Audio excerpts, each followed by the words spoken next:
Kaya pala ganito ang naging resulta ng kapalaran ko. Kasi alam ng Diyos na kaya ko.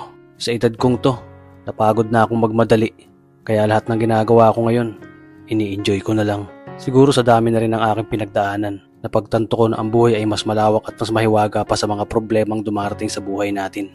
Tumatanda na tayo, baka sa kakahabol natin sa masagana at maayos na buhay, ay hindi na natin nai-enjoy ang buhay. Baka nabubuhay na lang tayo dahil nape-pressure tayo sa sasabihin ng ibang tao.